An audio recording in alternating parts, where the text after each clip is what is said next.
Let's do kind of desert island picks. You're Okay. abandoned on an island, Sure. and you get 3 movies from this collection that you can pick. Okay. Number one is Duel for sure.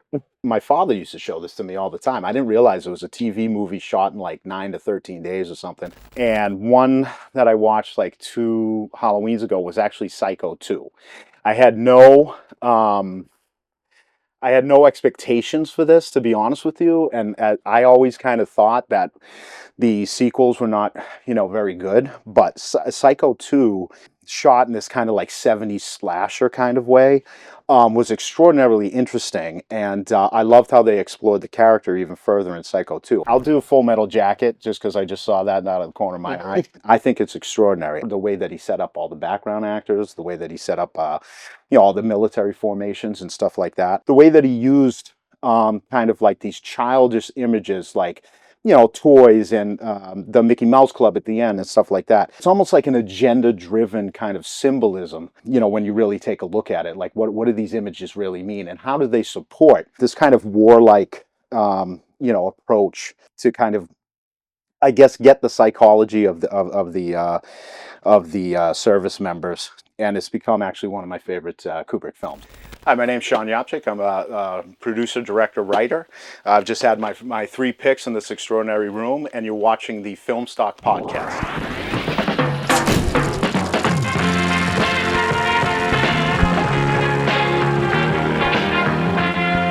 Welcome. All right, thank you for having me here. Appreciate it.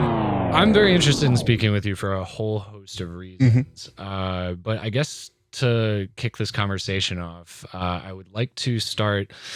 There's a narrative device. There's, the hero's journey, so to speak. And I'm curious to know what like your call to action was. Like we all, I remember the first time I saw Goodfellas, and like that, I was just like, oh, that is one of the most fascinating things I ever saw. And then when I grew up, I was like, okay, but how do they make that? So like, what got you interested in the filmmaking process? Has it always been with you, or? That's a great question. And I think it's also part of my concern as far as the future of filmmaking is going, or where the future is going, because you fall in love as a kid. And for me, like you said, Goodfellas, and I think that's part of like, you also mature and want more substance out of something that you just fell in love with. Certainly Godzilla, the Spielberg film, stuff like that, Star Wars. Those are the things that got me to fall in love with this thing that I didn't completely understand yet. Once I reached high school and stuff like that, and you mature, then you start looking for things that have a little bit more substance. So Taxi Driver, stuff like that. Goodfellas. Yeah. Taxi Driver for me, for sure, though, because I felt like there was a social responsibility to Taxi Driver while also being a well-crafted film, How do you mean social responsibility? I mean that it's taking, the way that I've always looked at it is that it's a political film, and it's the way that I try and even look at, my own work as far as the environment has created that human being. So whatever politics are operating within that environment are influencing the psychology and the behavior of that individual, and has created something. In Travis Bickle's sense, it's kind of created an anti-hero and a monster, and somebody who's psychologically deformed, I guess you could say, Can't or really something fit like in that. with the world. Yes, right, exactly. So I felt like it was giving a mirror to one aspect of the human condition, while also taking from French New Wave techniques and stuff like that to create something that was, number one, engaging, number two, had all the elements of the craftsmanship to a heightened degree, which is performance, which is editing, which is color and all that kind of stuff. So that was the thing that said, this is the purpose of actually making a film, rather than it just being a source of entertainment, which is what I first fell in love with like the Spielberg films and the Godzilla and the Star Wars and stuff like that. So to put it in a way, you found this medium to be one where you could kind of exercise, different ideas and bring them to life in a certain way that other people hadn't considered, which I also think is interesting because, in watching all of your projects, you have a very distinct voice. Are you aware of that? It comes from a purpose, for sure. Sure. Yeah. Sure.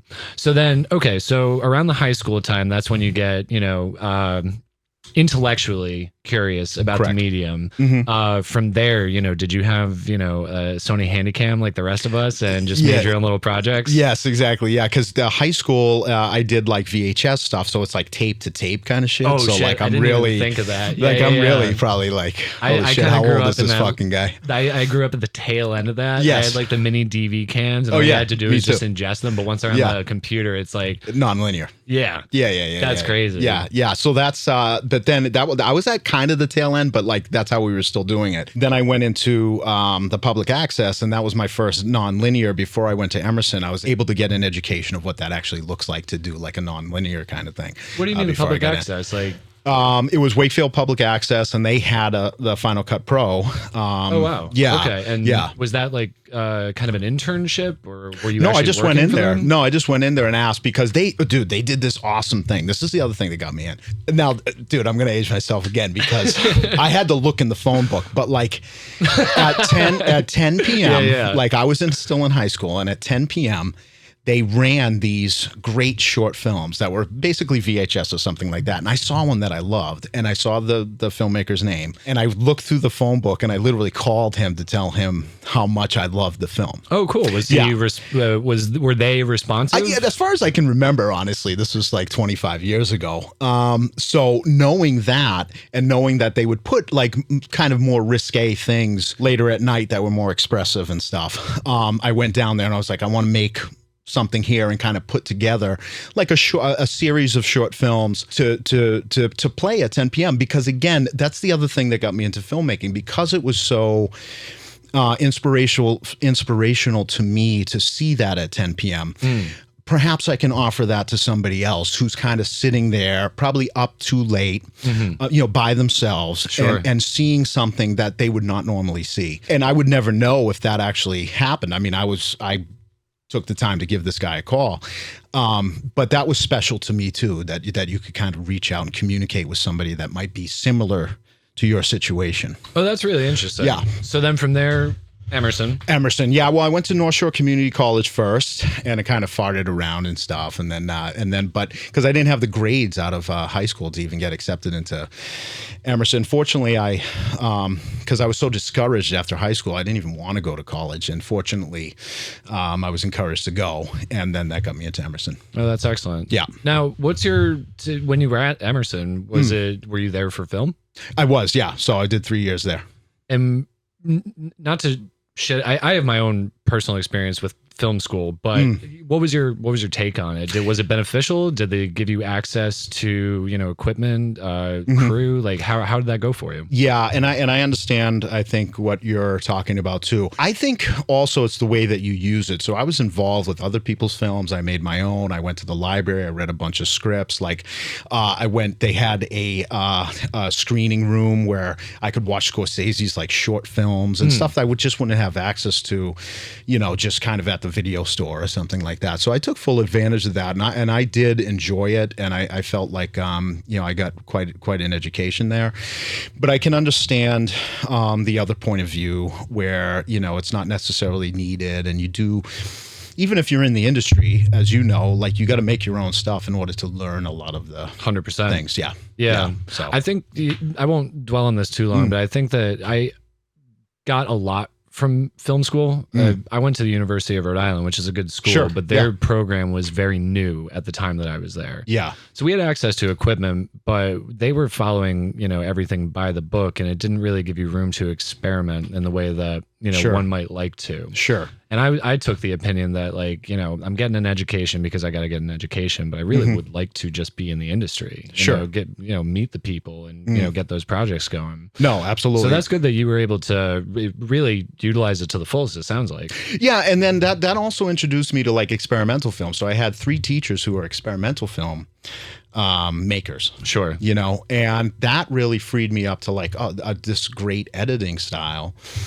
And I was just really inspired by, and I wouldn't have been exposed. Again, I'm coming into Emerson with just the Hollywood kind of presentation of the way to do things. So, which I think they're both valid, certainly, but like, you know, the experimental way, I was like, oh shit, it opened me up to like something completely different, where the experimental editing is more, I feel like, structured as kind of like poetry or something, where that's a good way of putting it. Yeah. So you're using the combination of two images to incite a feeling, you know, within the audience. So if you read two words that are supposed to go together and not go together, and it creates the same kind of emotional release or catharsis in you.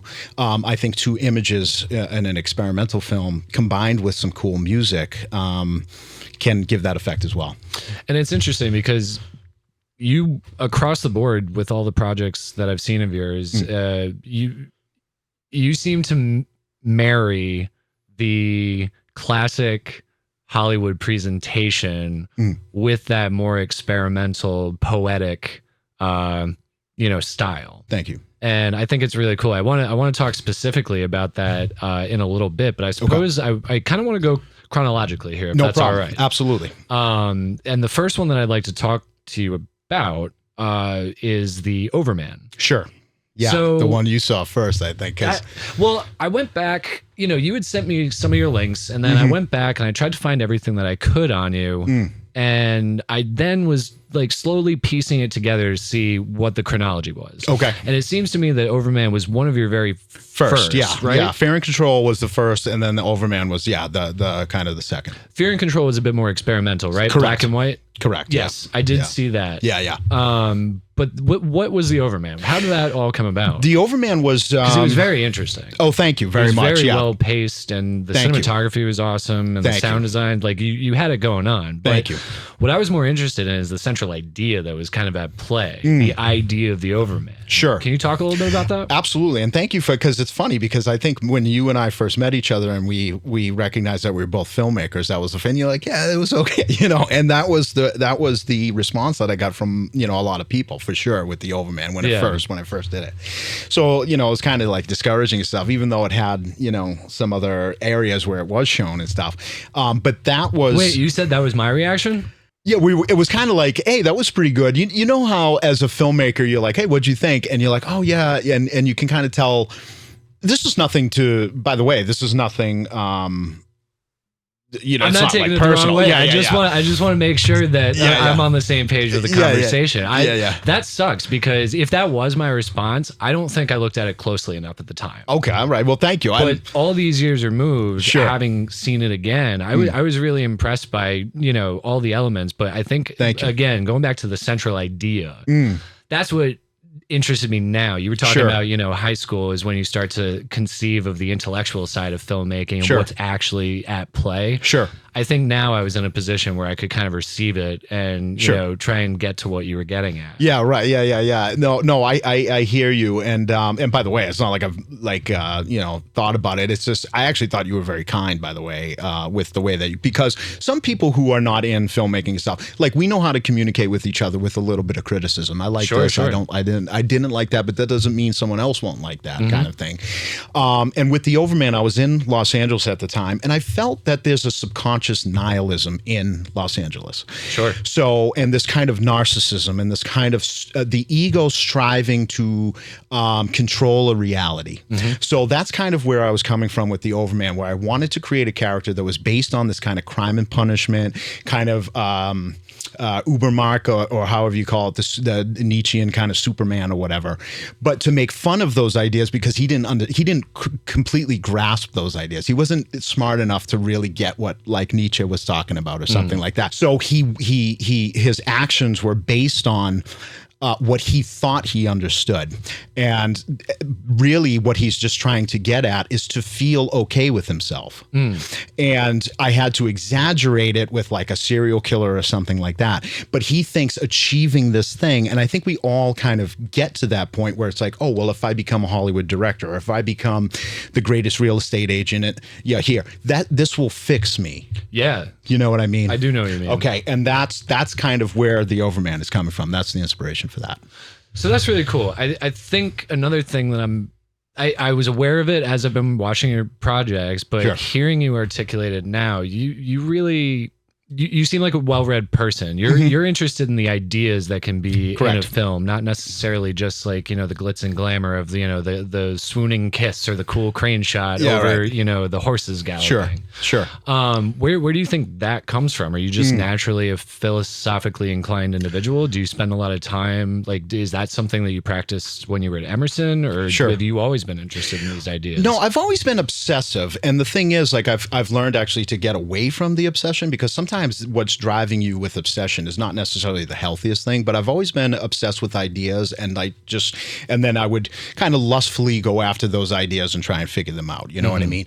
And distill them into something. Yes, and instill them into something. And I always thought that was very important, but it also was like ego driven. So I think with maturity, that's kind of lessened, where my own existence can provide the theme. Whereas Fear and Control, Overman, something like that, I was very concerned with pushing ideas into the theme. Whereas then I'll look back on it's like, oh, that's what I was going through. So that automatically provides a theme. Do you know what I mean? So I actually don't, I do ideas now at the story level that I think are interesting. The other reason is this. At this level, like short filmmaking, I still believe in the Hollywood presentation of things. What Kubrick kind of gives to us, and a lot of other Hollywood filmmakers, it's not just big production, but it's big ideas.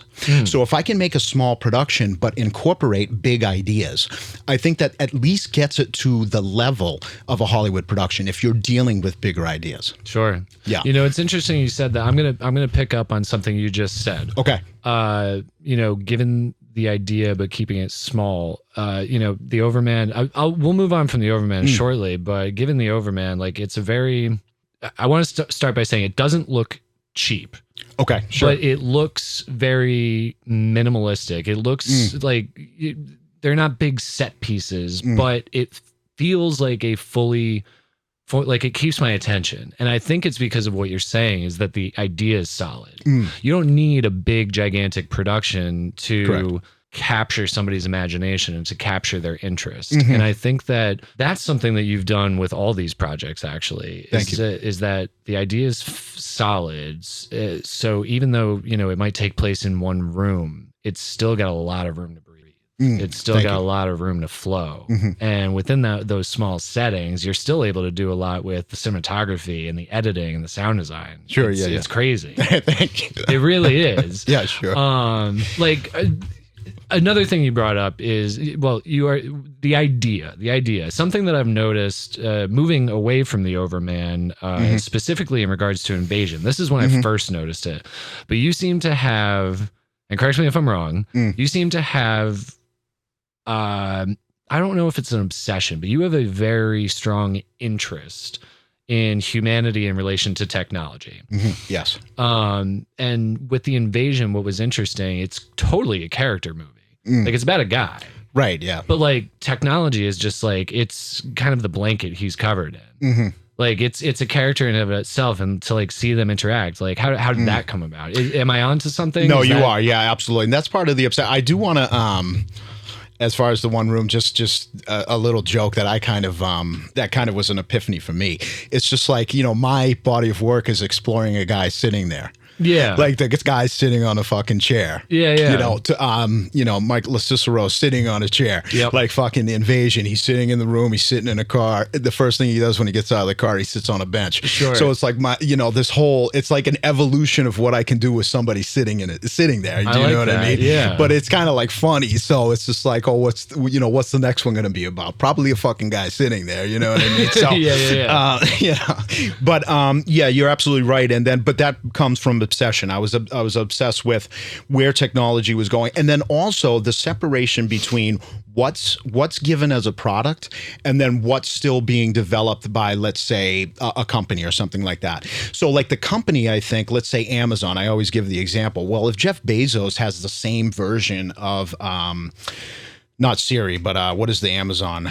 I know what you're talking about, but I don't know. I don't engage with any of it. It freaks me out. Yeah, so okay, all right, I'm a little bit removed from that, but I know the principle with which you're talking about. Well, let's say, hey Siri, then. It's just like, well, Jeff Bezos probably isn't communicating with the same version that's on the marketplace. Do you know what I mean?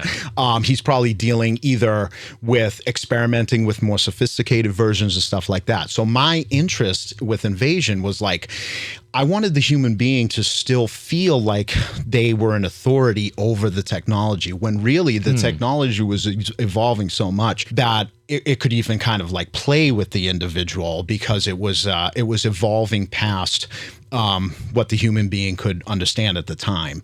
I was also interested in how can our reality be shifted by subtle things. So a subtle, let's say Twitter, or let's say Facebook or something like that. How are constant messages, or how are things that we see influencing our behavior in ways that we don't realize? And are they putting us not only behaviorally, but as far as the way we act in reality and the things that we believe in? How much are being influenced by something like that? And how much are we being separated into different subcultures? So let's say, for instance, let's say punk rock, right? That was a specific subculture that was developed by a bunch of people genuinely interested in this music. How much has that even been fragmented, where at least people still had a source of communication? Where I like punk rock, but it was a larger subculture. Now I feel like it's been fragmented to the point, and will continue to fragment to the point where the subcultures will almost become individual reality. Do you know what I mean? And that's the thing that was exciting for me. And again, I observe these things not with anxiety or not with danger. I observe them. I observe them with excitement. Sure. Yeah. Oh, that I know specifically you were talking about the movie, but I can't help but like that sense of everybody having their own reality.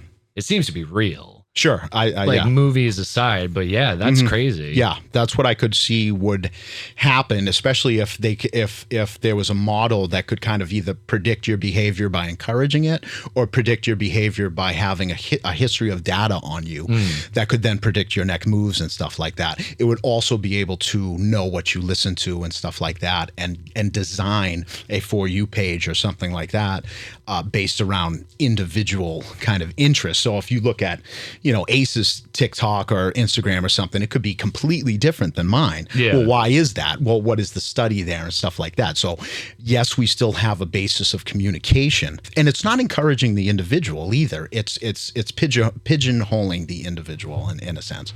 So there's a lot there. Now, how do you take that and distill it down? Give me, if you were to give me the log line for Invasion, just to catch anybody who's listening up to speed, like Sure. what is Invasion? Invasions is about a guy who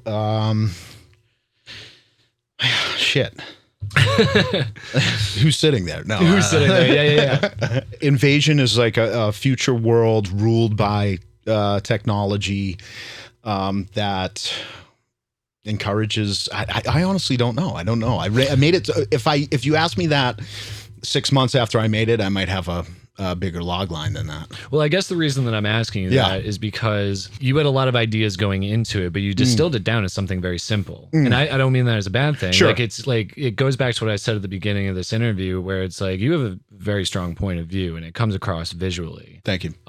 So you took all those ideas and you distilled it down, and it's like, I mean, it can't be more than 9 minutes. Correct. Yeah, it's like 10 minutes. It's like a 10-minute short, but it has this just beautiful through line.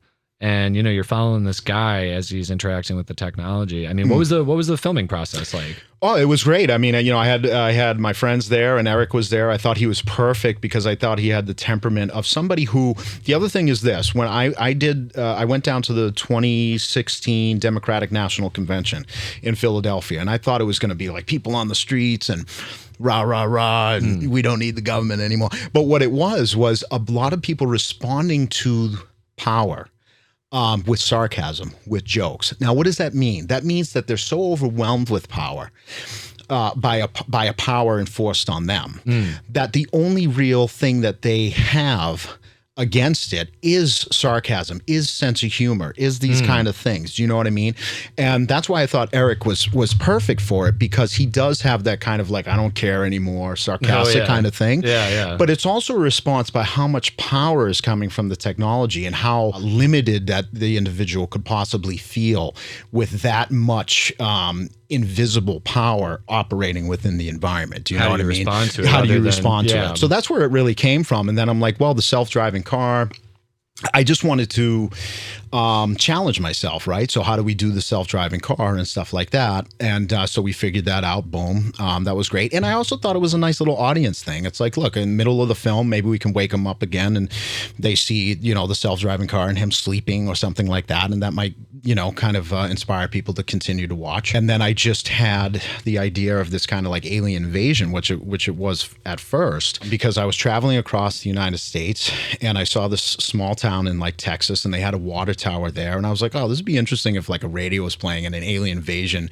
was coming and I was the only person to hear it. Yeah. And then that slowly became that slowly was married to my obsession with where technology was going and stuff. So we made it more technical. And in that way, I could play with how algorithms are and stuff like that. Now, talking about the post-production, there's a good amount of visual effects in it. What was that process? Like specifically with the interface to the technology? Sure. Like in the car and in his kind of what could loosely be called a prison cell. Yeah. Well, that I recorded the voice in a computer voice first. So I did the text, the words to text speech on my phone. Then I put it into a audio file, and then I had that on the set so that Eric actually felt like he wasn't just reading, he wasn't just hearing from a script supervisor. He had something to react to. Yeah, he had something to react to there. And then, which I've kind of made this mistake on the signal too, where it's like, oh, we'll burn it in later, not fully knowing what that was going to look like. And then of course it's this process of trying to figure out what actually works and stuff like that. And then we were able to minimize it to just a circle and something that appears that it's talking. And then just so independent filmmakers know, if I got to tons of YouTube videos, can I do it myself? And after 700 YouTube videos, if I can't get there or if it's just wasting time, I actually contracted out people for each shot. So it's like, yeah, exactly. So it was like $100 a shot or something like that, rather than I was given a quote from a visual effects house. And it was like they wanted like 3 or 5. And by the way, they need to set a standard, of course, so they can't just be, minimizing their payment and stuff like that. So it's not that, but I'm not going to spend that much money on this. So then I started contracting individual people. I had 2 separate visual effects artists who would take one shot, work on it, and then I'd give them I'd give them payment for just that one shot, and we'd work it out until it was there. So what I'm getting, I want to give a quick antidote. We went to a film festival together, or a film screening in Amherst that you hosted. Yes. Yep. And I remember in North Andover. Andover. Thank you. Yeah. And I remember after this was when we had just completed my short film Nuclear. Yes. And I remember I had seen Invasion and you had seen Nuclear. Yeah. And we're having a beer, and afterwards you're asking me, so like, Beltz, like what did it cost you?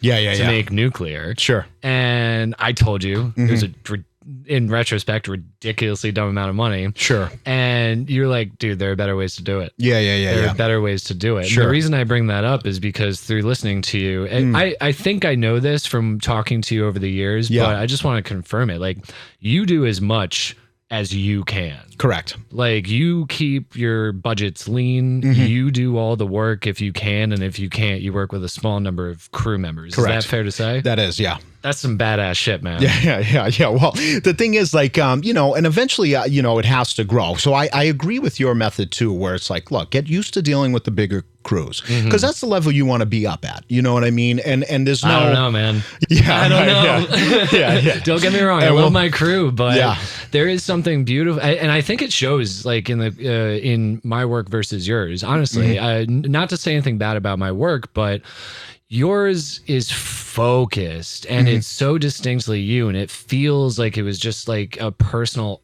art process. Sure. Like, you got what you wanted into it and out of it. Where my projects, like, at the end of the day, we were dealing with a lot of department heads. We were dealing with a lot of creative people. Yes. And I think that, yes, it is the responsibility of the director, if they are going to go forward into a full-blown, career with this, they need to be able to work with all of those people. That's correct. Have them put in their input, and then be able to say at the end of the day, but no, this is how we're doing it, because it's got to come from me. Correct. And I think a lot of my projects early on kind of suffered because, when you're doing these independent short films on these kind of scales, you're asking a lot of people. Sure. And I kind of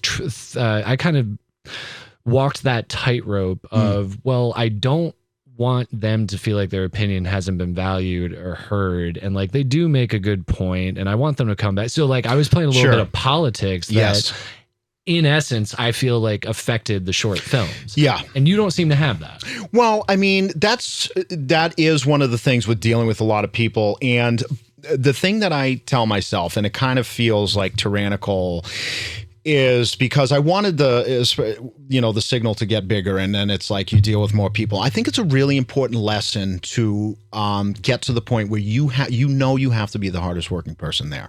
No one's coming to save you. Even if you're having trouble with an idea and you just want it to be figured out, and you wish you could just get a picture that's like, yes, that's the costume I want him to wear. Yes, this is the sound I want. Yeah.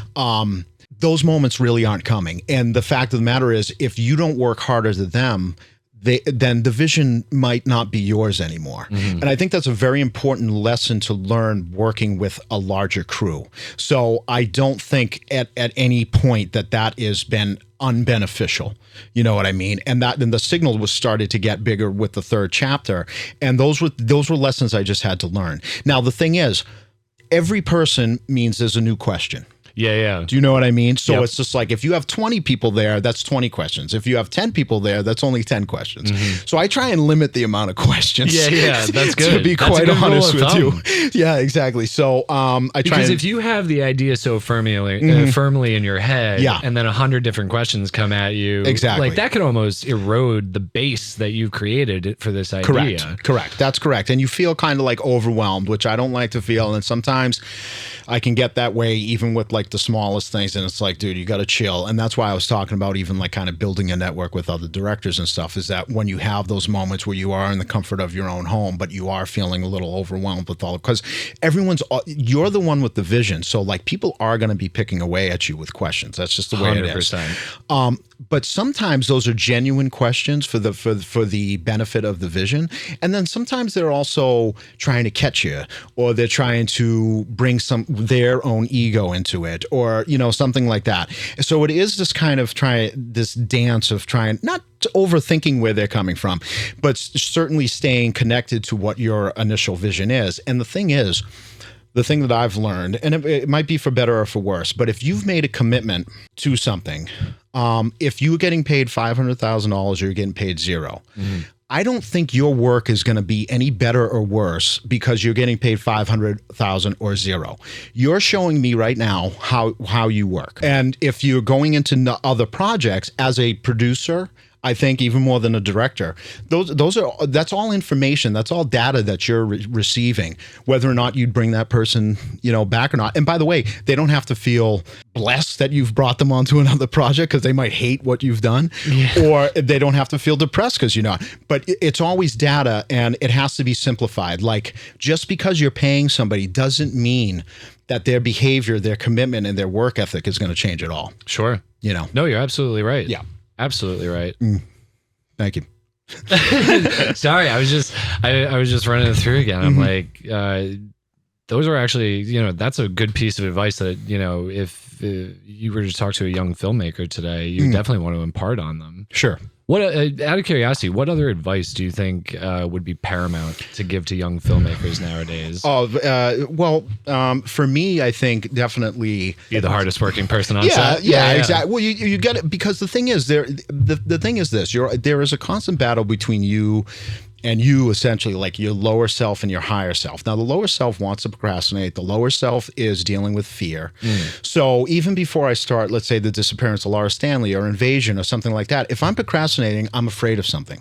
So I'm either afraid that, because it's easy when everything's shot and it's on the hard drive, it's going to be great.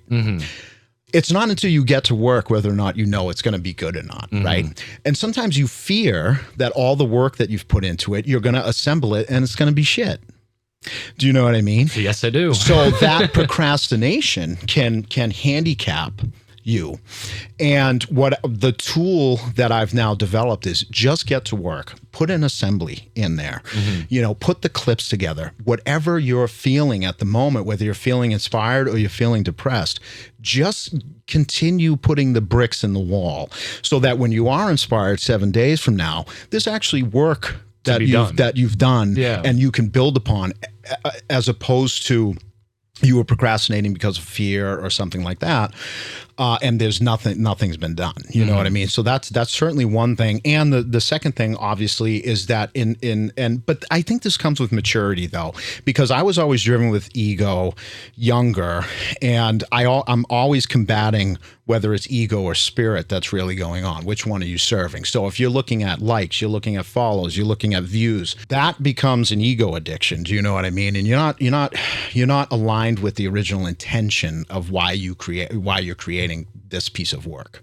Do you know what I mean? So you can lose track real quick if you get into that, and then you always have to realign yourself and just focus on the work, and it's like, again, when you're younger, it is about a career, being a career director, being a career filmmaker. That was your dream. You know what I mean? And you need Hollywood to come in and say, yeah, we're going with you or whatever. But in maturity, it's like thinking about what this piece of work is going to do outside of what you're doing right now in the moment is a waste of your imagination, because you could be putting that energy into what you're doing right now to make it the best that you can make it at the moment. Yeah, there's something you said earlier that it's just kind of been percolating with me, and it's something that it's taken me a long time to kind of come to terms with. But you had talked earlier about, once I become that director, all my problems will be fixed. Or, Sure. Once I become that sales agent, I'll be good.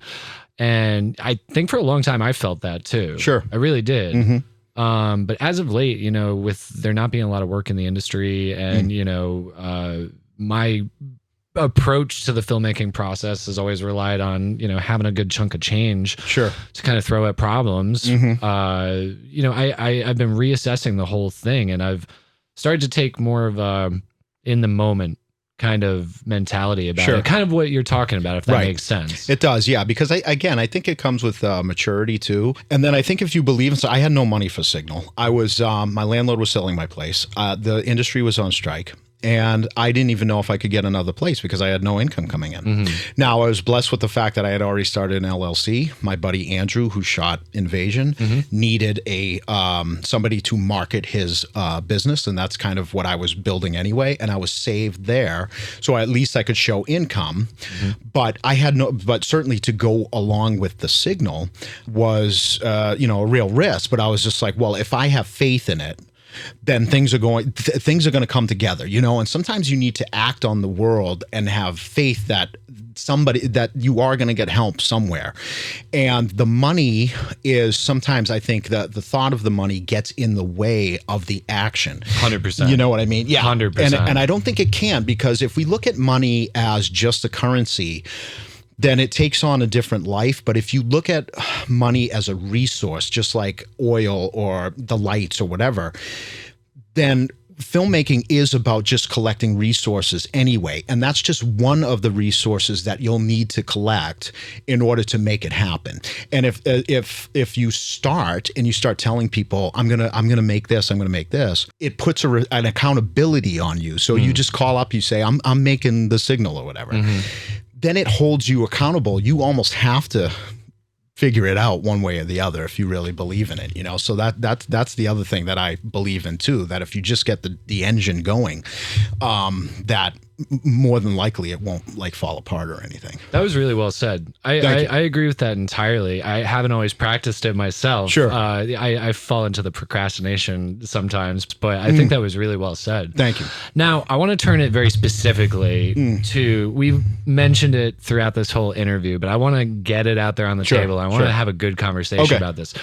Please tell me what the Signal is. All right. Well, the Signal is... I've seen it, but yeah, I know. And thank you, by the way. Thank you for what the Signal is. Thank you. Number one, thank you for watching, and thank you for diving into the other work that I've done in preparation for this. I appreciate it. Yeah. The Signal is meant to be kind of like a Stephen King kind of novel where it's told in chapters, and it's trying to use like social media and stuff like that to further the characters and stuff like that. And the overall vision is basically where I can see is kind of a response to where I see the industry going. Whereas, you know, if an artist or a filmmaker or whatever has a universe, that you develop the universe through, you know, chapters and content and stuff like that, in order to try and gain an audience without, you know, like let's say a studio system or something like that. And when people have like the AI Sora or something like that, these technologies that are coming out, there's more of an opportunity to really build a world rather than an independent, let's say, short film that just stands on its own. The Signal, you know, follows 4 characters. It's basically a detective story. He's the kind of moral centerpiece of the film. He being the detective? Eric, the detective, yeah.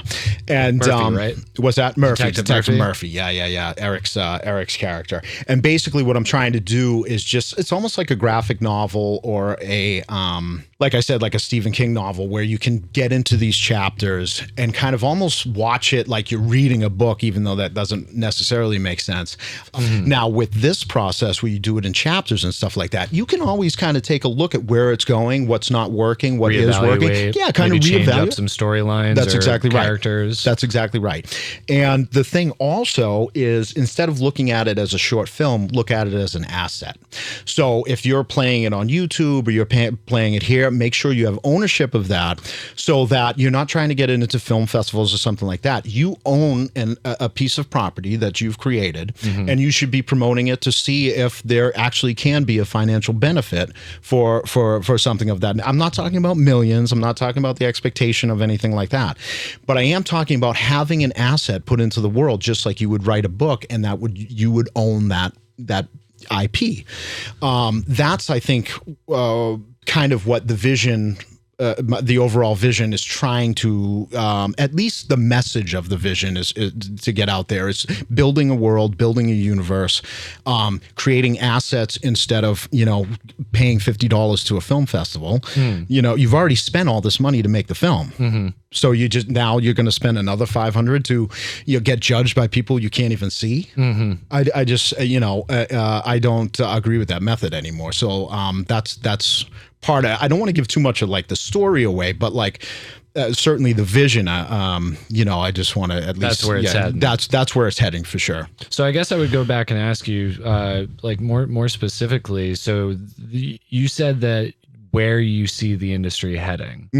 Yes. I'm curious as to what that is, because I've got my own thoughts, but I haven't really, I've kind of been in a small vacuum with like my producing partners and a few select friends. Absolutely. Kind of talking things over, but I'd love to get your perspective. Like, what's happening in the industry right now and where do you see it going? Well, I think that there's a lot of things going on. And then, like we were talking about, when I was growing up, the movies used to be dangerous, right?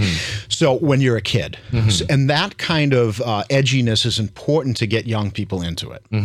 Now that they have access to other things that really don't require parental supervision. And what I mean by that is they have individual experiences where the corporation is not necessarily trying to get, and Bo Burnham said this, and I think he said it brilliantly, the corporations are not trying to get through the parents to the kids anymore. The corporations have direct access to the kids because they have their own, they're mainlining it. So where's the danger anymore? So if you have an R-rated movie or R-rated horror film or something like that, you're trying to get through that parental supervision to do something kind of bad, you know, in a fun way, you know what I mean? To see a lot of these movies that are up here, you know what I mean? Those horror films and stuff. And that kind of danger and that kind of edginess is a great introduction to something that has value and is special. Where I'm going with that is if you're not getting these young people involved, you have to repopulate the labor force all the time within the industry. Do you know what I mean?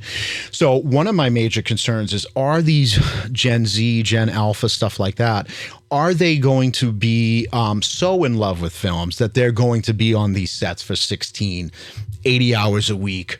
Night shoots. Are they going to think it's as special as we thought it was to kind of make those sacrifices and kind of contribute to the medium that we, you know, fell in love with, no matter what position you have? So that's one thing. The second thing is this AI thing. At first, I was very inspired by it. That was one of the things with the Signal too. It's like, okay, well, let's let's have a universe where we can learn these technologies as we go on as well, so that we're not falling behind with all these kind of things. So we can build a universe with Sora, with whatever, ChatGPT, whatever. Sure, yeah. The more I look into the AI, though, does it scare you? It doesn't scare me, but one of the things that is a concern is labor. So I think AI has an opportunity to take over. Take over, I just mean take over tasks and stuff like that. I'm not talking about Skynet. I didn't mean the world. But take over tasks only because, as I said, with the higher self and the lower self is a procrastinator for me. It is lazy. You know what I mean? It wants to play, Fortnite or whatever, and not wants get the job done. That extra beer and sleep in a little bit. That's correct. Yeah, absolutely. Yep. Yeah, and have those substances or whatever that dopamine hit is for you. But the higher self, but the higher self believes in labor. It believes in trying to do the best job that you can do. It has a moral stance. You're a good foot forward. Exactly. Yeah. Yep. Trying to get the best out of people, stuff like that. And so if we allow AI to do too many tasks based on that natural laziness that I think a lot of us have, then it starts to take over, and the thing is that I've been, because I follow OpenAI. It almost takes over by omission. Sorry to cut you off there, but it's almost like if we give into, the more base instincts, those lower self instincts, it's not necessarily that it's winning. It's just that we're not doing anything. That's correct. Yes. Well, that's absolutely correct. And there's a couple things with that for sure. So, the less we do, it's also about why are we promoting this version of it? So do I think AI could really solve the traffic congestion in Boston? Yes, I do, because you have a bunch of human error going on that, is trying to switch lanes and trying to do this and actually adds 10 minutes to everyone's travel, as opposed to if it was organized by an intelligent system, they'd probably get there 15 minutes earlier. Yeah. So it's based on that human error that's congesting it up as well, not just the amount of people that are trying to get to the same place. You know what I mean? But instead, we're promoting it with Sora and look at all. And of course, I'm in the industry, so I'm probably more attuned to kind of take a look at that stuff and see where it's going. But it's why are we doing that? Why? What in the future, within the next 10 years, are we going to have everyone just be content creators, or just everyone be able to? Because that is a kind of utopian dream where you're not a cog in a system or something like that in a factory, but everyone can create what they want and stuff like that. But there's something not right about it, I think, because it's almost like giving people something to do or something like that. It's very strange to me, and I can't articulate it quite yet, but it's something strange that all of this is being heavily promoted, this is going to be so great and everything like that, where it's well, I've seen the Sora videos, you get a crew together, you can do the same thing. You know what I mean? So why is this special? Just because you can do a couple text prompts and then all of a sudden you're creating whatever in your imagination. And of course, they're promoting it as something that will give a voice to everyone. That's always what they like to do. You know what I mean? It's just everyone has a voice, and then democratize kind of these productions of imagination and stuff. But why do we need that? We're already overwhelmed with content. Why are we continuing to go this way? It just doesn't make sense. I mean, either we're preparing for automation and we need to give people a creative outlet to, feel some sort of pleasure in existence or something like that. It's very confusing to me. Well, if I may, you kind of touched on three separate things there that are certainly of interest to me. I think, to kind of answer this bigger question that you've got here, one of the things that I would suggest is from a producing standpoint, of course you would want to embrace AI, because producers are concerned with, unfortunately, the bottom line, which is the budget. I feel like producers aren't driven by this is my experience. I feel like a lot of producers aren't driven by the actual creativity behind the project and getting the idea forward. So I think that there's that aspect to why people are embracing this technology. And then two things in regards to, when I was a kid, it was all growing up, even now, it's about the community experience. I'm a awful self-promoter. Because I just like the process of making the project with my friends, with a group of people, talking about the ideas, executing the ideas, experimenting and doing all that. Yeah. So I personally don't relate to this AI, but like there's also a part of me where it's like, well, if you can cut out all of that work, wouldn't it just be fucking awesome to have your idea just come out and you've got your own movie? Yeah. You know, no committee. Sure. So like there's that.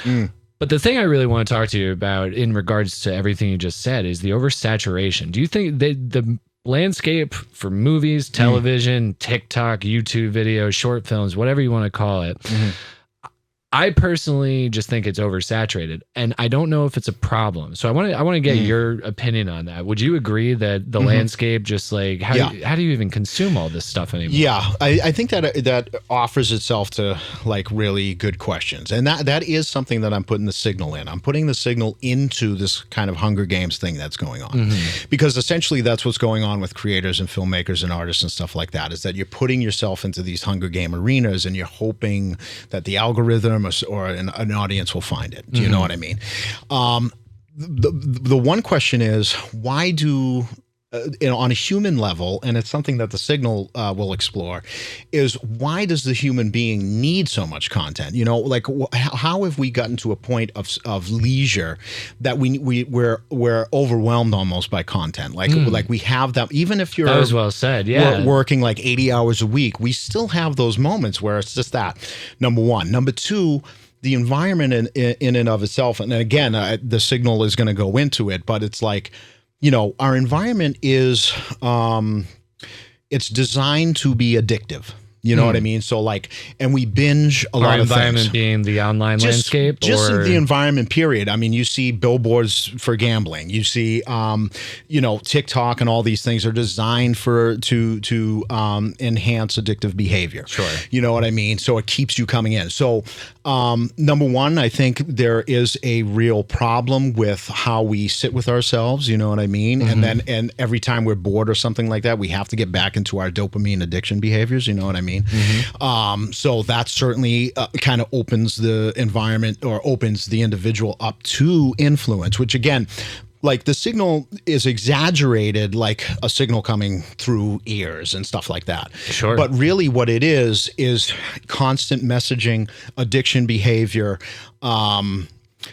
to influence, you know, particular behaviors and stuff like that.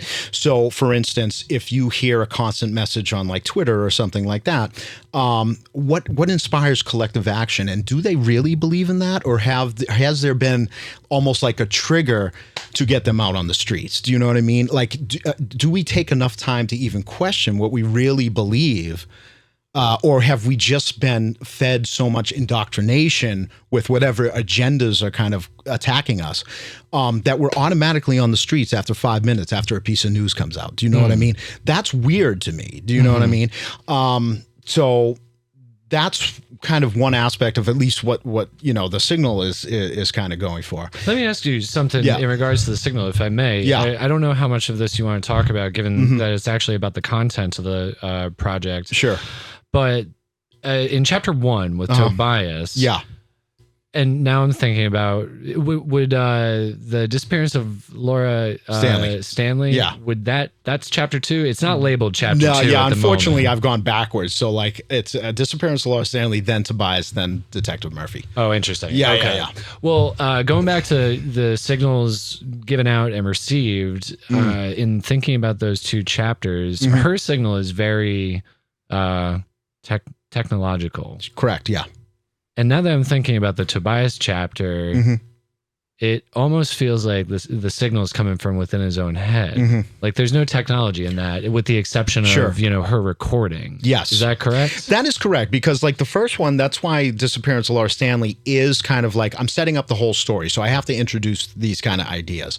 Tobias, like there's also this thing called the Havana syndrome, which happened, I believe, in like Cuba or something like that. So what happens is like a higher frequency goes out and is able to influence like you know, sickness in the body or something like that. There was, I think it was they what the fuck do you call it? I want to help you out. Yeah. I want to help you out. Embassy. Okay. Yeah, it was at like an embassy or something like that. So they felt it was an attack. So what happens is like these particular frequencies go out and, they're at either a higher or a lower or something like that. And that can influence it. Now, let's say this. So they have headphones coming out, right? Mm-hmm. So the headphones... This is in real life. This is in real life, yeah. Okay. But this goes into the signal. Like there's headphones that are meant to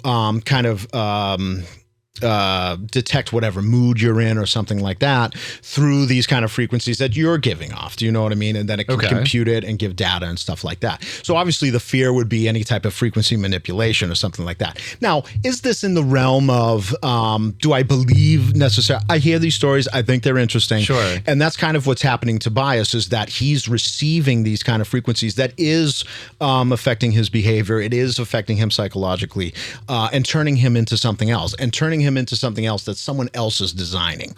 Do you know what I mean? Yes. So without giving anything away, I'm going to ask the question. Sure. You can turn me down. Yeah. Is there someone or something putting that signnil into his head? Yes. Okay. Yeah. And we'll introduce, there's two other characters to introduce. That still need to be introduced. Yes. But wait, let me get this straight though. Because so far as I'm aware, there's the Detective Murphy, there's Tobias, and then there's Laura Stanley. Correct. Are there two more characters? There's two more characters, but Laura Stanley, she's the inciting incident. She's the girl in Jaws. She's the story. She's what it all revolves around. Kind of. Like she's the girl in Jaws who we introduce the fact that Jaws is out there and someone is killed. Yeah. So she's not necessarily a recurring character, but she does kind of come into Detective Murphy's realm orbit every occasionally. The other two are a conspiracy theorist, and then a OnlyFans kind of sex worker or something like that. Is Tobias the conspiracy theorist? No, Tobias is just the person who's kind of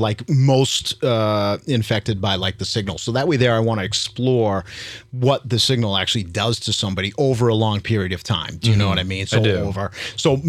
Basically, the idea is each character gets about 5 chapters. So if each one is 5 minutes, let's say, that's 25 minutes for him, 25 minutes for Detective Murphy. So then all of a sudden at the end of it, you might have almost an hour and a half of stuff that you can kind of put together. So basically the idea is I want to make the film in front of people, you know what I mean? Make these cuts in front of people, but then be able to put it all together at the end and have it be a cohesive kind of story. I think it's really interesting what you're doing. This is something we talk about all the time in regards to the reason I wanted to get your opinion on, what's happening in the film industry is because this is a conversation we're having all the time. And one of the most fascinating filmmakers for me at the moment is Harmony Korine. Yeah, sure. And, he's essentially asking what goes beyond film. And I don't know if you saw or heard of his new movie, Aggro Drift. But I have. Yeah. So all shot with infrared. It's more like a music video. It's more so it's experimenting with the form. And I think that's pretty cool because you're, in a way, thinking about film the same way. You're asking what's next? How do you keep it interesting? How do you keep it relevant? How do you keep, the story engaging? Well, that's exactly right. Because, so because I like talking about where, the vision is, but we, for instance, Disappearance of Laura Stanley, we want to put in the Coolidge Corner Theater as well. Sure. So what I mean by that is I still want to preserve the idea of cinema. And that's why I'm leaning away from artificial intelligence at this point, because I like the idea of the crew. I do, even though what we just said, it's kind of it was more questions and stuff. Yeah. But I like that labor there. I like the process, even though I do think when I'm on a Hollywood film, I think it's an antiquated process. It's kind of my God, 100%. we're still burning all these fossil fuel. We're doing all this stuff. It's there's got to be it kind can of be done better, so much smarter. Yeah, that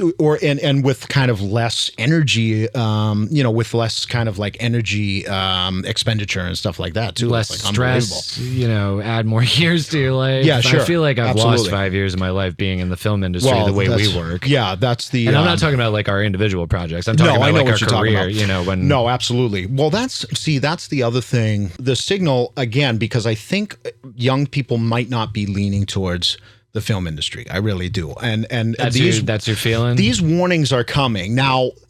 My buddy's kid, who's already in college, I mean, he had him real young. Yeah. He's now looking for that substance. So he's watching Lahane. He's watching Akira Kurosawa. Sure.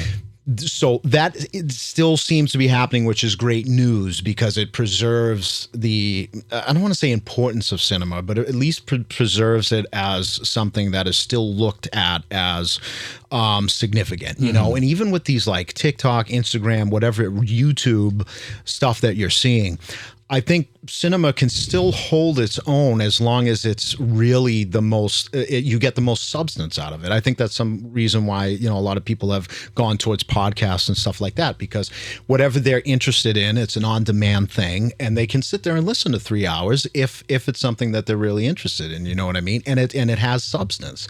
And if filmmaking can continue the substance and not just like the popcorn films or something like that, then I think it really has a chance at sustaining through this period. But the thing is, the way that you know, kind of kids operate today, which I did the same thing. Look, I watched a bunch of junk too. I used to watch MTV and all the nonsense too, and then I'd go watch Apocalypse Now. So I have that duality as well, where I just want to watch entertainment, not think about a fucking thing. And then I want to watch something like Apocalypse Now, which I can really kind of get a lot from and sink your teeth into, think about it in a different way. Correct. You know, get inspiration from it. Exactly. Yeah. So, but you're saying you don't think that kids these days are, I think it's in engaging jeopardy. in that way? I think it's in jeopardy because there's going to be more things that come across that might be more engaging. So, I mean, you even have to look at video games and stuff like that, where their stories are becoming more sophisticated and stuff like that. And the technology's advancing so fast that it's almost like you're a part of it. You're in it. Correct. Yeah. So I think that, and it's one of the, again, the signal is a reaction to what I'm seeing going on with the industry. And of course I could be incorrect, but I think that cinema does need to change its, I don't want to say distribution model, because I don't think it has to change that, but it has to kind of become another form. So, well, what do you think about the idea? Because when we were growing up, I mean, maybe you agree with me, maybe you don't, but going to the cinema was the best thing ever. And, you know, being in a room, a community, you know, experiencing something completely new. Sure. I don't really know if that's a thing anymore. Like, I know that the movie, you know, people are going to the movies, but essentially, you know, they revamped the movie experience to have the leather couches and the bar and whatnot, but it's still, it's triage. It's triage. Like, it seems the attention span is just all over the place. And I think that's what, I think that you're tapping into something good with the signal. Like, you know, nice short bursts. Here's the thing. Yeah, exactly. And that even with that, like the Tobias, let's say Tobias chapter 5 minutes, right? If your thumb is on the phone, I know that you're not going to fucking sit there for 5, you know, because again, I understand even through myself, there is this kind of, as soon as you start feeling this, and I'm not even going to say boredom, there's just a feeling that you get where then you're reaching for your phone, and it's almost like natural at this point. So 1 ounce of boredom, 1 ounce of like maybe just sitting with yourself. I want to feel it, on to the next thing. On to the next thing. And so in that way, I think even the Detective Murphy, where it is slow and it dissolves and stuff like that, I knew that was going to be a big ask even for that. But the idea is that when one does reach a larger audience, that for me, I have to know that I've taken my best effort in each chapter so that when a new person comes in and says, oh, what is this? And then they're going to be the ones who are going to be more apt to be interested in watching all of it. And that's when the real idea will show itself. Because right now, I'm not expecting initially for anyone to really get what's going on and like, why is this 5 minutes and stuff like that? Because I'm testing the social media networks as well. It's like, you know, is this a format that's actually viable? You know what I mean? Within your, you know, social media networks, you know what I mean? And right now, it hasn't really been digested, in my opinion, by like the Instagram and TikTok and stuff like that, because their algorithm is saying it's too long. People are switching off at 1 minute. Well, I don't care about that right now. Now, I'm not going to be stubborn enough to keep this going for 3 years if it's just not catching. But I think it deserves an opportunity to really expose itself for what it really is, which is, you like Disappearance of Laura Stanley, Then all of a sudden you see Tobias. Well, what's the craftsmanship there? That's where the chapters is where I want to keep the cinematic portion of it, where the content is just meant to be, yes, promotional, but promotional as far as driving the character forward. So every post is meant to give you new information about the character rather than this is us behind the scenes, we're making a fucking movie, something like that. No.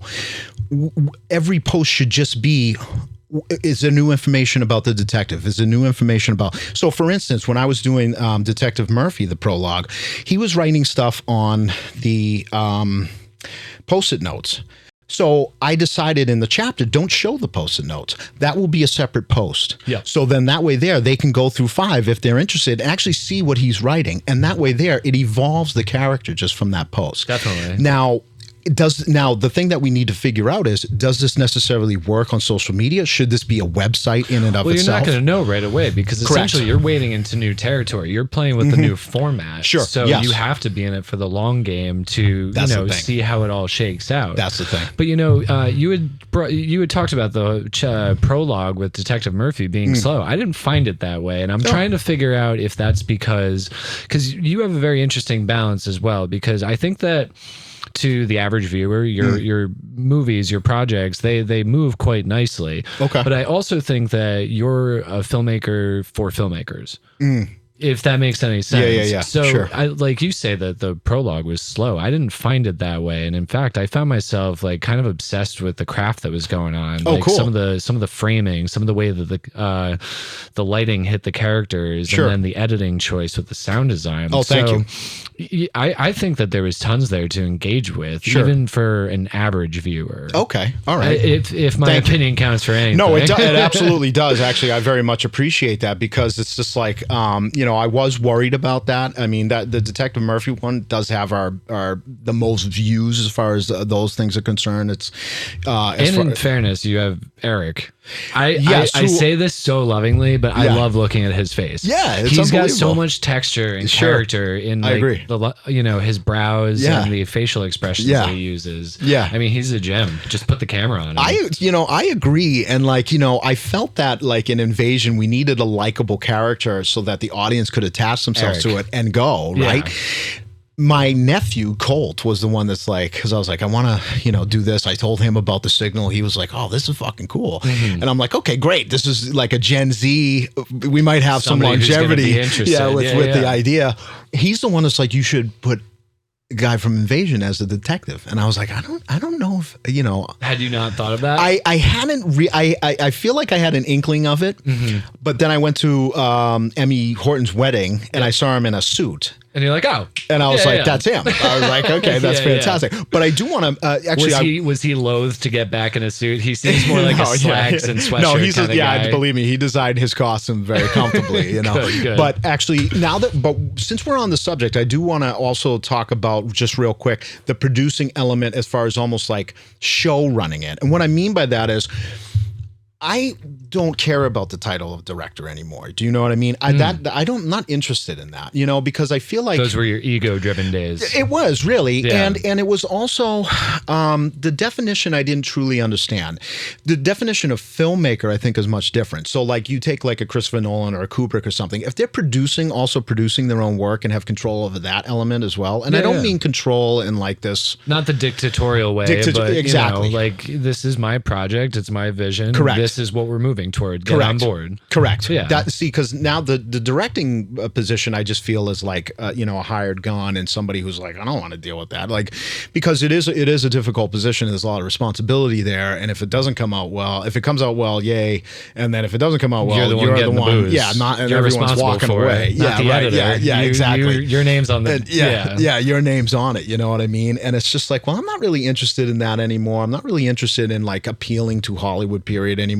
I feel like there's so many opportunities now, as long as you see the environment as opportunity. Like, if you see the environment as something that has all these closed doors and stuff, then you're going to have a different perspective on it. Do you know what I mean? And look at, that's one of the good things about the evolution of technology, is that it does kind of open up more doors, more avenues, more companies that might be willing to, fund a particular thing or whatever. The downside is that it creates a Hunger Game. So I think also what's going to happen, I want to talk about this then, but also what's going to happen is Hollywood can keep its position as the higher version, and then what's going to happen is there's a Hunger Games kind of element going on with all the creators, and then they are going to start developing their own universes and stuff like that because they're going to have the means to do it either with AI or the democratization of like cameras and stuff like that, which already happens. So then the Hollywood, all they have to do is see what rises to the top. Yep. And then they can pluck from that. Yep. So they can have everyone kind of fighting. And I'm not, by the way, I'm not saying that that's evil. I'm not saying anything like that. It's just what's going to happen. Yeah, exactly. And they have the nor resources. bad, only thinking makes it Agreed. so. Agreed. I agree. And that's that's what I see is probably going to happen. It's happened in every kind of artistic kind of industry anyway. Who's the best painter, stuff like that. They always pluck from whatever they want to and stuff like that. And you started that by talking about being a director versus a filmmaker, showrunner. Sure. So how do you see your role as? Would you say that you identify as a filmmaker, or on The Signal, would you consider yourself more of a showrunner? And how do you see that process going? That's an interesting question. In this Hunger Games situation. Yeah. I see myself as like producing it, and I'm hiring myself to direct it, to be honest, and then also hiring myself to like edit it or something like that. So I'm more concerned. Do you do all with the editing? Yeah. That's great. Yeah. Oh, thank you. I really, you've got a great sense of timing. Oh, thank you. You really do. But please continue. Thank you. Yeah, and that's one of my most enjoyable parts of the process is actually the editing. Yeah, you know what I mean? Because that's where the story gets made. I agree, and the performances too. And actually, you mentioned the Overman, but that's where I first learned that you actually do design a performance. Now, you can't take what you didn't do on the set. Yeah, and put it into the mix. Put it in. You've got to work with what you get. You have to work with, and you have to be. You can do a lot. You can do a lot, and you can design a performance. So even with something like what's his name, who played the Heath Ledger or something, like he gets a lot of credit, obviously, with that performance. But certainly Christopher Nolan designed, that in the editing as well. You know what I mean? It doesn't get too much. And Scorsese obviously has a great gift of designing performances. Well, he's got editing. Thelma. And he's got Thelma. That's correct. That's that's true. That is true. Yeah, that's absolutely true. But and the reason why I say showrunner is because when we started it too, Ace was on, Tobias with us, Douglas Gordon was on. It was just unbelievable to be able to get these guys. And I was like, well, I can't, if I'm going to do 3 over the course of so many times, I can't ask this crew to continually go through this journey with me yet, without having resources, without creating a job. Yeah. And so I was like, okay, well, if I have these different characters, I can kind of have a similar but different look, and I can kind of bring in different perspectives. So I had Douglas Gordon as the DP on Tobias. I had... you swapped them out through. There's 3 different DPs. Oh, cool. Yeah. So, how do you get them all to kind of achieve? They're all very distinct looks, but it feels like it's very uniform. Yeah. Well, that's is that part a conversation you have with them, or it is, and it's like and we kind of try and bake it into whatever the set design is and stuff like that. So Jimmy Luke is like the producing partner with me, and he's been like I couldn't say enough about him, and so me and him have been kind of working together, and like he also does a lot of the production design. So we'll put in a lot of the lighting as well. Like we put in Disappearance of Laura Stanley, we put in the Christmas lights and stuff like that to kind of have an idea and control over how it's going to look. Put a lamp on the desk for the detective and kind of make it similar in feel. That's what I mean about the show running portion, because if you can work with 3 different people, but still kind of get at least a visual consistency or more importantly, a tonal consistency over the 3 chapters, then that requires, I think, more than just directing. I think it requires a real kind of umbrella of guidance over what's going on. And again, the reason why I decided to do that is because I thought it might be more interesting for the characters. I also thought I can't ask Douglas Gordon to just be with me for 4 months. I mean, I appreciate him, but like, it's I can't afford. It's a big commitment. He's got other things to do, and I like exploring with other people too. So it was Georgia. Did the second one. Okay. She was Detective Murphy. Okay. Yeah, that's Georgia. The cinematographer. The cinematographer. Right? Yeah. And the thing is, like, I watch everyone's work. So like Georgia, I love her, and it's the same with Doug. I love their lens choices. I love the way that they choose lenses, and I watch that all the time. Like when I with the DP. I understand you want to light it, you want to do this and that, and I appreciate that. And certainly, if we had the resources, that's what we would do. Yeah. But to me, the most significant thing is what are you using to tell this story, and is it the best? Is it the best lens and stuff like that? And I think Georgia has such an extraordinary intuition for choosing the lenses and stuff like that. I had to work with her. I just loved it, and I love the detective chapter. Doug is the same way. Plus, he brought a great imagination to it, not only with the lens choices, but also why don't we do a close up of his ear or something like that? And I love that stuff. I love creating something where you have some room to create. It's not all do this, do that. But what I do is I'll go in with the DP, just like you did on Nuclear. We're always walking through the set and stuff like that. I want specific shots, period. I'm not leaving without these shots, but you have to be open to creativity within, your team. I agree. They're going to have ideas. They're going to have ways to approach it. Exactly. And the thing is, when you get into editorial, you might think that what they on the day that might not be the best idea. Then all of a sudden, in editorial, it's your favorite shot. I have that. That's awesome. Exactly. Thank God they had my back on that. I didn't run into that with Doug or Georgia or anybody. As far as like, I don't like that. And the thing is too, just getting older and stuff like that. It's just like, but we have the time now. The thing is, and then it was Jesse Cook who did. Disappearance of Laura Stanley, and then I had Nicole Cook who did all the costumes and the mask and everything like that, which I loved. I had a makeup artist because I wanted the woman to feel comfortable, Gabby, and then this other guy Justin who did the sound on that one, who was great too. So, but always keeping it small. Always trying to keep it small. Yeah, there's a couple things where it's like, you know what, I would like to communicate with a script supervisor right now because I would like to, whatever I'm thinking right now, I'd like it noted so that when I get into editing, like it's there and I can bounce somebody off. So I'm always also looking at, okay, yes, I did this because I didn't want to have too many people on the set. But is there something that I do need that maybe I should look at for the next time? Because you're not going to cut off your feet. Sure. If you need something. If you need something. Yeah. Well, see, that's the major difference too, because I see a lot of short filmmakers. Like I was in the Boston Sci-Fi with Invasion, and the credits were longer than the film, and it's like, what the fuck is going on here? Do you know what I mean? And it's just like, and I understand that approach, but it's a bad approach. And what I mean by that is, yes, of course, if you really need them, great. If you're getting them, if the DP wants to bring his grip and electric team, like I understand that. If you're bringing some newbies in just to show them how the industry is great, like just cut the fat. I agree. Just cut it. You know what I mean? And it's just, you don't need all these people walking around and stuff like that. No, that took me a long time to realize. And ironically enough, so our first short film that we did, I think there were 9 of us. It was Death March. I love it. I love Death March. Thank you. And love it. That was for me the most satisfying experience. Sure. Like small team, singular idea. Agreed. And it just kept getting bigger and bigger. Yeah. And I feel like that person who it's like, oh wow, the credit list was longer than the movie. At least for a couple of them. It's like, what are we doing here? Yeah, sure. Yeah, we don't need this. Yeah. Well, Nuclear though, I mean, the thing is, like Nuclear when you deal big. with, It was big. but when you deal with like that period piece and stuff like that, and the set deck is so great. Yeah. And Jimmy and Hoshek and their whole team, they did a hell of a job with that. Absolutely. Yeah. Unbelievable. That certainly looks extraordinary and adds to the whole thing. So I understand that. And but that's why also I try not to do a period piece. Like with technology, with technology and like Invasion, it is a period. It's a futuristic, and I was like, well, let's minimize it and make it about the ideas. Yes.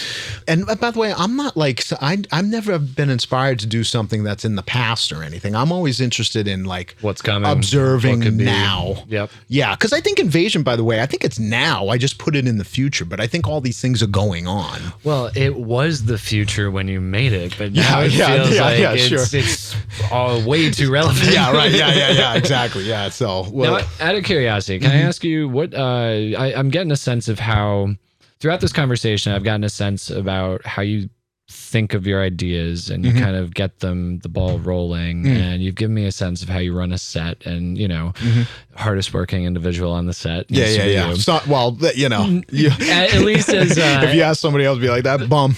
No, I'm just kidding. At least as like a template for how you try and operate. Sure. But something we haven't talked about, and I'd love to know, how do you work with actors? Because in all of these projects that I've seen, the acting's been really strong. Thank you. And I know, as with yours, by the way. Thank you. Yes. Appreciate that. Yeah. Of course. I mean, I was lucky to just kind of know some fucking talented people. Yeah, sure, and that's like kind of half the battle. But I agreed. But I also think that there's a lot there, especially with Lo Sister. I mean, Lo Sister is a great actor, but the other, the Laura Stanley. Yeah. I'm sorry, what was her name again? Gabby. Yeah.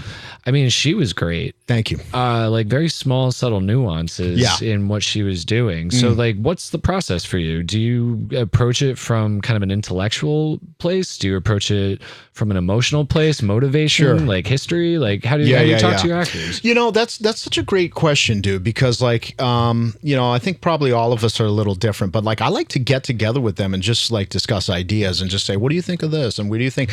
I expect them to be a worker. And when I mean, not a laborer, but like what I'm saying is I expect them to be bringing ideas to the table. I'm not doing everything. Now, the thing is, when I first started doing this, I thought I had to control everything. It's like you hear these stories like Fincher and all this stuff, and it's like, oh, perfectionist, which is crazy. It's like, when you get older, if you're still hanging on to this perfectionism, that's an insecurity. That's not craftsmanship is different. Perfectionism is like weird. It's not. I'm not going to say it's weird, but I'm going to say it's an expression of some type of insecurity. Sure. You know what I mean? Because I think perfectionism is based, and I get back into the acting, but perfectionism is based on what the response is going to be. So it's almost like, from my own experience, you're designing something to feel valuable kind of thing. It's like you won't show anybody and it's got to be perfect, and then it's like you're looking for validation.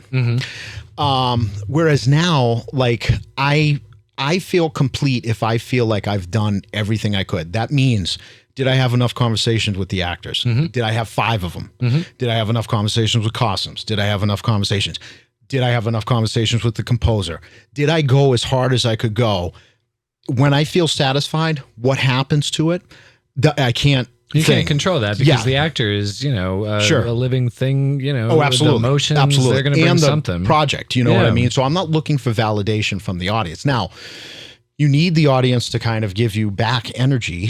But so that's my process now, as far as like, I just need to feel satisfied that I've done the best that I can do for the project. That you've articulated your intention and what you hope to get out of it. Exactly. Yep. And then whatever happens. Whereas when I was younger, it was about the audience response and stuff like that. And putting my self-worth into people I don't know is unhealthy. You've divorced yourself from that now. As much as I can. That still affects me. Of course, like I want, you want people it to be respond. Well. Yeah, exactly. Yeah. But that's really lessened. So it was nice. Now back to the actors, as far as, I do expect them to be, want to do their best work as well. If we're going to do this thing, then you should want to be represented on screen well. Do you know what I mean? So it's your responsibility to also put as much effort as possible in. So I'm going to give you the opportunity to do that. I'm going to have several conversations with you. We're going to design the character together based on whatever script has been written. But I'm not expecting myself to give you like a ton of guidance. I want to have a real eye-to-eye conversation where we develop it together, and you're putting your best foot forward as much as I am. So you inspire them to bring it. Yes, I hope. I mean, if you talk to the city, you'd be like, oh, but yes, I give them I try and give them the canvas to be as creative as possible. Now, are you a roll on rehearsal kind of guy, or do you rehearse and then get it down a few times? Because you don't have a lot of complex camera movements in any of your projects. It's very observational. Sure. I mean, obviously you give it some angles, give it different meaning, but for the most part, the whole thing's presentational. Sure. With the exception of, the shaky cam and the Laura, when the attack, when that all happens. Sure. But given the way you kind of use the camera, do you roll on rehearsal, or do you rehearse? Do you let them try it out a few times? No, not what? really. I try and get them on camera and try and work it out. But again, like those conversations beforehand, like I already expect you to have kind of an understanding of what's going on.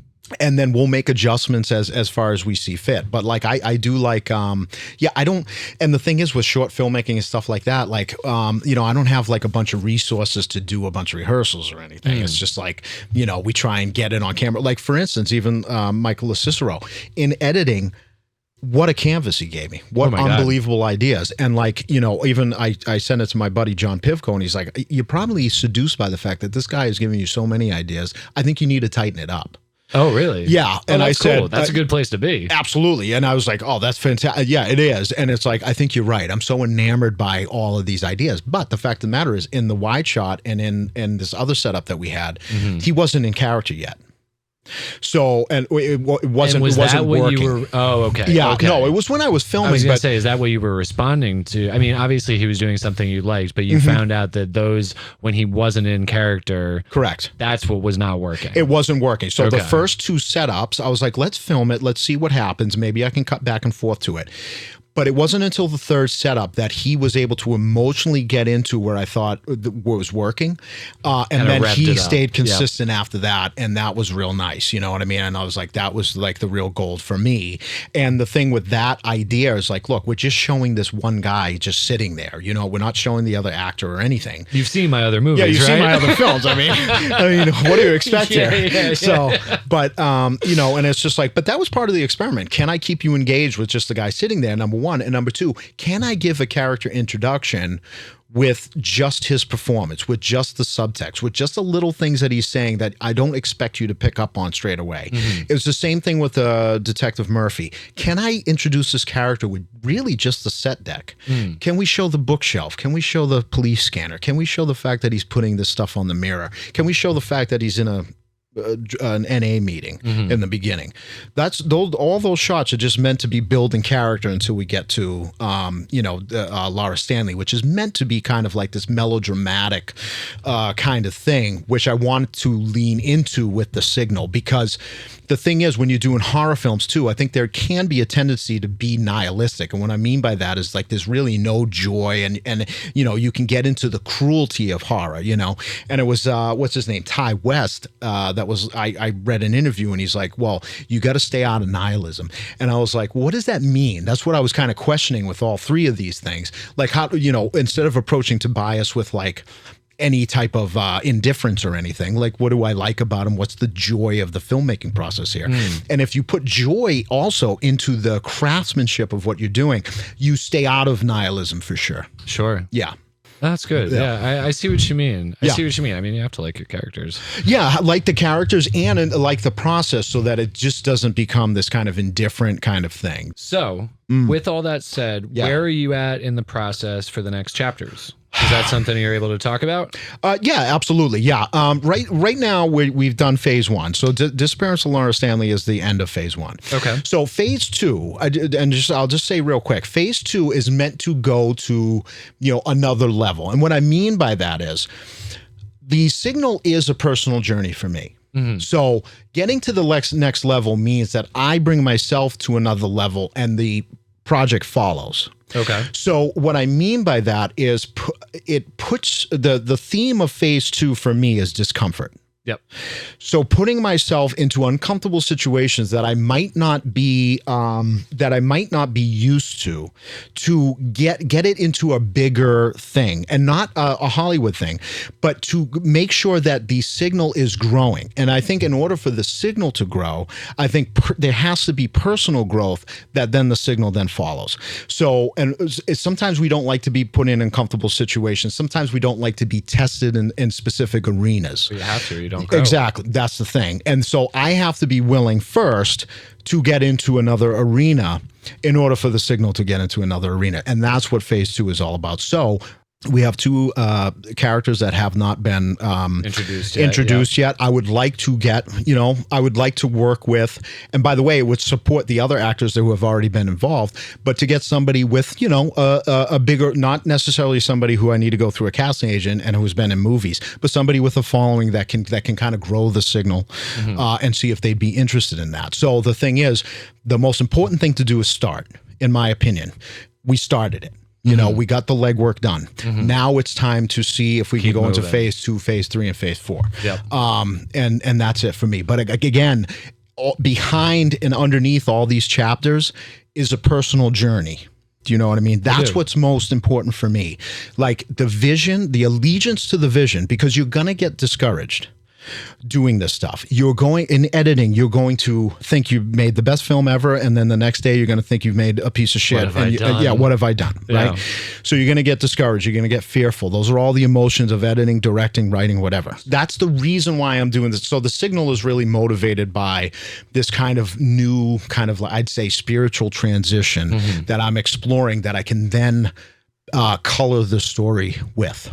I'm excited. All right. So let me ask you, if anybody listening or watching this wants to find you and your work, where are the best places to go? Oh, well, thank you. On Instagram, it's The Signal Film. I am designing the website. It will be The Signal Story. And it's Outsiders LLC at YouTube, which you can watch Invasion and then the rest of The Signal. And we'll put it at the end of this video. I appreciate it. Yeah, that's great. Yopchick, I would just close out and say, is there anything else you'd want to get out there before we wrap this up? No, I actually don't think so. I think we talked about like the industry. We got it down. Yeah, I think we got it down. And like the last thing, like I said, the last thing is, if you look at the fact that you're making assets and not making something that you're going to give away, but something that you're going to own, I think that's something that's necessary to understand moving into this new kind of paradigm that the film industry might find itself in. So, and even Bob Iger said it when people were on strike, and they're like, they don't understand what's going on. Well, you didn't tell us, Bob. But it's true. You can't have people act if they act in a specific way if they don't understand. You understand what's going on. You know that the industry is becoming fragmented, and you're scared about it. So just kind of, and the other thing I want to say is this: if you're going to be involved in an industry, look into the future and really see what it is. People should have had this AI conversation, in my opinion, 4 years ago. They were too late to it. They were too late to the game. If you're going to be involved in an industry for 10 to 15 years, you do have to at least look into where it's going, and you can't just be comfortable with what's happening right now. That's it. I love it. All right. Well, thanks for being here, buddy. Thanks, dude. I appreciate it. Thank you. All right, guys. Catch you on the next one.